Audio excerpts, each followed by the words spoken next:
পাইপলাইনে ময়লা ঢুকে আশুগঞ্জ তাপ বিদ্যুৎ কেন্দ্রের 2টি ইউনিটের আংশিক উৎপাদন বন্ধ। জাতীয় গ্রিডে 300 মেগাওয়াট বিদ্যুৎ সরবরাহ বিহিত।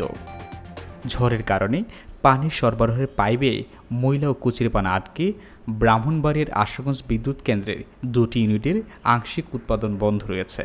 গত শুক্রবার রাতে ঝড়ের সময় মেঘনা নদী থেকে পানি সরবরাহের ওই পাইপ দিয়ে ময়লা ও কুচিরপানা ঢুকে পড়ে। এতে করে প্লান্টের নর্থ ও সাউথ স্টিম টারবাইন অংশ বন্ধ হয়ে যায়।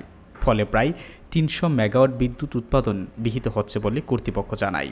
আশুগঞ্জ বিদ্যুৎ কেন্দ্রের নির্বাহী পরিচালক প্রকৌশলী মোহাম্মদ আব্দুল মজিদ বলেন, 2টি ইউনিট থেকে 700 মেগাওয়াট বিদ্যুৎ সরবরাহ করা যায়, কিন্তু গত রাতের ঝড়ের কারণে পানির পাইপ দিয়ে ময়লা ও কুচিরপানা ঢুকে বিদ্যুৎ উৎপাদন আংশিক বন্ধ হয়ে যায়। বর্তমানে ওই 2টি ইউনিট থেকে 400 মেগাওয়াট বিদ্যুৎ উৎপাদন হচ্ছে।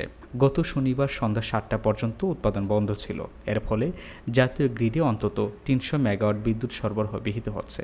সক্ষমতা অনুযায়ী উৎপাদন স্বাভাবিক করতে পাইপের মেরামত কাজ চলছে। আশা করা হচ্ছে রাতের মধ্যেই বিদ্যুৎ উৎপাদন পুরোপুরি স্বাভাবিক হবে বলে জানান প্রকৌশলী আব্দুল মজিদ। আশুগঞ্জ বিদ্যুৎ কেন্দ্রের মোট 6টি ইউনিট উৎপাদনে রয়েছে।